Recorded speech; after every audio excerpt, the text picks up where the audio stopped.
আজকে আমরা আল মাহমুদের কিশোর কবিতা নিয়ে আলোচনা করব। মূলত আল মাহমুদের কিশোর কবিতা কিশোর পাঠকের কল্পনা, কৌতূহল এবং আবেগকে রঙিন করে উপস্থাপন করেছে। যে স্বপ্নময় রঙিন সৌন্দর্য কিশোররা দেখতে চান, তার কবিতা, এই কিশোর কবিতাগুলোতে প্রকৃতি, বিজ্ঞান, ইতিহাস, দেশপ্রেম এবং মানবিক মূল্যবোধের মিশ্রণ রয়েছে।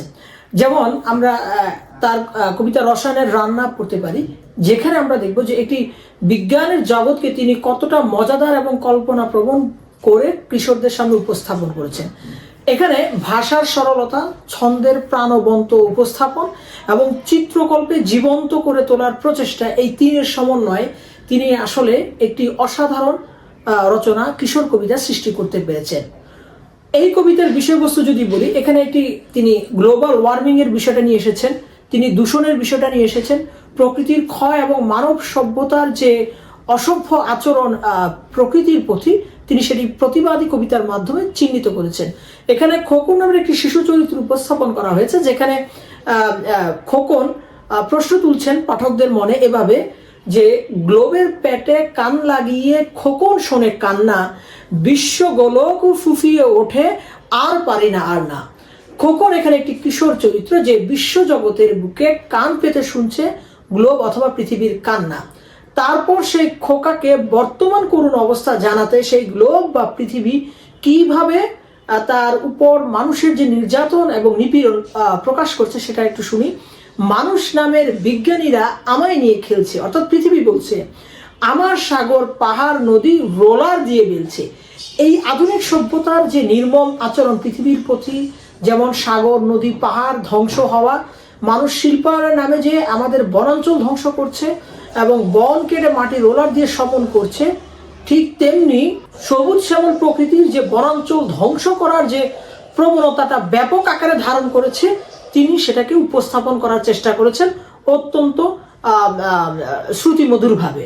ফলে আল মাহমুদ বলেছেন পরবর্তী যে লাইন, সেটা হচ্ছে এরকম যে, ক্লোরোফিলের সবুজ ভরা ছিল আমার গাত্র, সাগর ভরা ছিল আমার লবণ জলের পাত্র, সব বিষিয়ে দিচ্ছে মানুষ, ধোঁয়ায় আকাশ অন্ধ, কলের বিষে তলিয়ে গেছে গোলাপ ফুলের গন্ধ। আমাদের মনে রাখতে হবে এখানে যে এই যে গোলাপ ফুল, এটি কিন্তু একটা প্রতীক, অর্থাৎ পরিবেশ ধ্বংস, দূষণ ও মানবিক যে লোভের বিরুদ্ধে যে একটা নীরব প্রতিবাদ, সেই প্রতিবাদের একটা অংশ হচ্ছে এই যে সব বিষে দিচ্ছে মানুষ, ধোঁয়ায় আকাশ অন্ধ, অর্থাৎ আকাশকে তিনি একজন মানুষ হিসেবে কল্পনা করছেন এবং তার চোখ অন্ধকার হয়ে গেছে, এবং কলের বিষে তিনি প্রকৃতির সবচেয়ে সুন্দর যে প্রতীক সেই গোলাপ, সেই গোলাপের যে ঘ্রাণ, সেই ঘ্রাণটাও হচ্ছে তলিয়ে গেছে।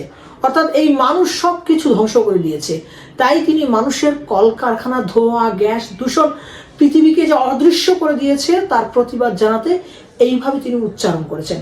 আর একটু মজার বিষয়, আমরা যদি তার নোলক কবিতাটা দেখার চেষ্টা করি, সেখানে আমরা দেখব যে আল মাহমুদ তার নোলক কবিতাতে আমাদের মাঝে গ্রামীণ যে ঐতিহ্য, সেই ঐতিহ্যটা তুলে ধরেছেন এমনভাবে যে আগে গ্রাম বাংলার যে ঐতিহ্যটা ছিল, অর্থাৎ গোলা ভরা ধান, পুকুর ভরা মাছ, খালে বিলে বৃষ্টি হলেই মাছ পাওয়া যেত, সুজলা সুফলা শস্য শ্যামলা, সেই যে বাংলা, সেই বাংলার ঐতিহ্য হারিয়ে সেই বাংলা কিভাবে বর্তমান বিধ্বস্ত অবস্থায় আছে, তিনি সেটি বুঝাতে চেয়েছেন নোলক কবিতার মাধ্যমে।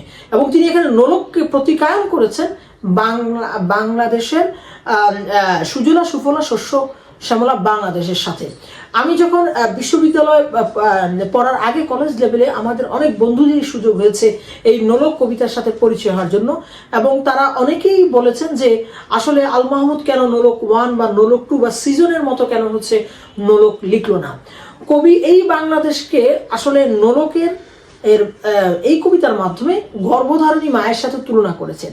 তিনি এই প্রকৃতি মায়ের সবচেয়ে বড় অলংকার ধরেছেন নোলক। আপনি দেখবেন যে গ্রামে দাদি নানির বয়সকালে তেমন অলংকার পরে না, কিন্তু তাদের নাকের নোলক আপনি দেখবেন শেষ বয়স অর্থাৎ আমৃত্যু পর্যন্ত তারা পরে থাকে।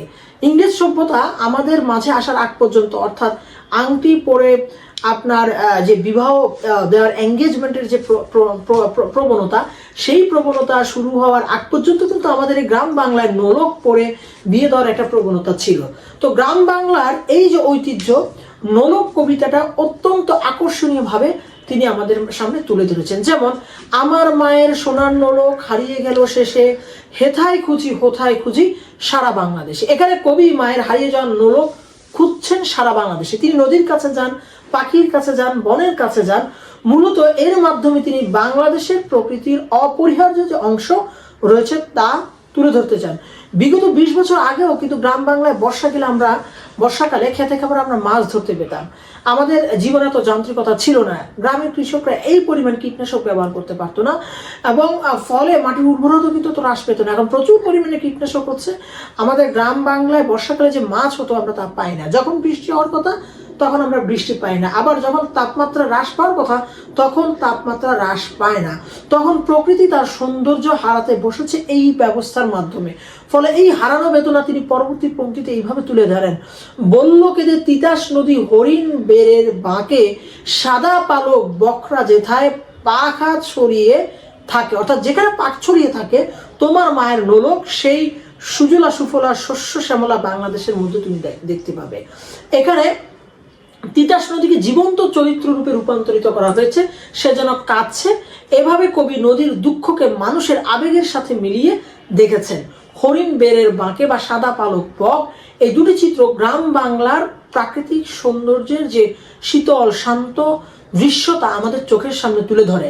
নরকের খোঁজে কিন্তু কবি তারপরেও কিন্তু স্থির হন না, তিনি সামনে এগিয়ে যান। তিনি বলেন, যেমন জল ছাড়িয়ে দল হারিয়ে গেলাম বনের দিকে, সবুজ বনের হরিৎ দিয়ে করে রে ঝিকমিক। অর্থাৎ তিনি এখন একাকী, দল হারিয়ে তিনি খুঁজছেন মায়ের নোলক, কিন্তু তিনি পাচ্ছেন না। কিন্তু তারপরেও তিনি হরিণটিকে দেখছেন, সেই হরিণটি করছে ঝিকমিক, এবং সেই ঝিকমিক তার মাঝে এক ধরনের আশা আকাঙ্ক্ষার আলো তৈরি করছে, এবং তিনি ভাবছেন মা, মাটি, মাতৃভূমি এবং সংস্কৃতি এবং যে ঐতিহ্যের রূপক তা তিনি ফিরে পেতে পারেন।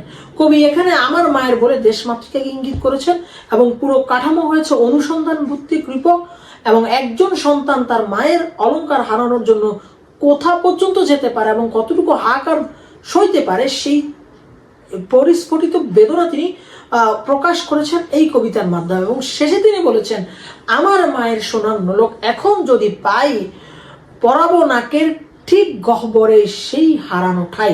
অর্থাৎ মায়ের ইতিহাস এবং ঐতিহ্য এই বাংলার তিনি ঠিক আগের মতো অবস্থায় তিনি ফিরিয়ে দিতে চাচ্ছেন।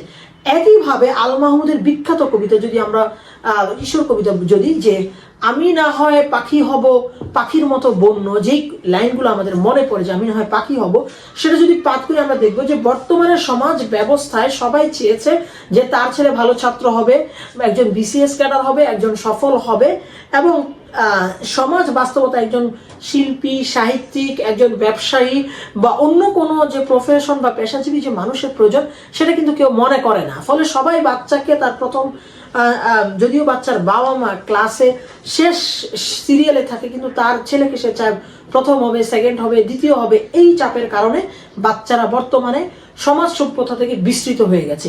সে কারণে কবি লেখেন যে আম্মা বলেন পরে শোনা, আব্বা বলে মন্দে, পাঠে আমার মন বসে না কাঁঠাল চাপার গন্ধে।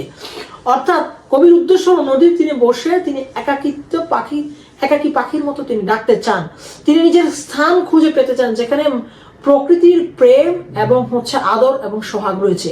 সামাজিক ক্ষমতা, শিক্ষা লাভ, মানুষ হওয়ার অতিরিক্ত প্রচেষ্টা, জীবনে প্রতিষ্ঠিত হওয়ার প্রচেষ্টার কারণে সে আবেগ এবং অনুভূতি আমাদের আগের জায়গায় নেই।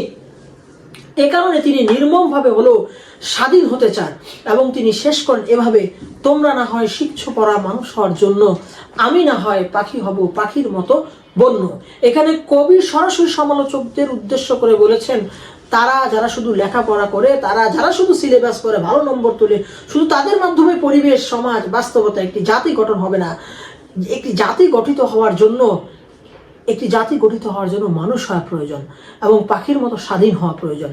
এবং এই নিয়মেই তিনি বলেছেন, সৃজনশীলতা, প্রকৃতি, মানবতা ও স্বাধীনতার আসল মানে বুঝেই যে আমাদের প্রকৃত মানুষ হতে হবে, তার দীক্ষায় তিনি এই কবিতায় দিয়েছেন।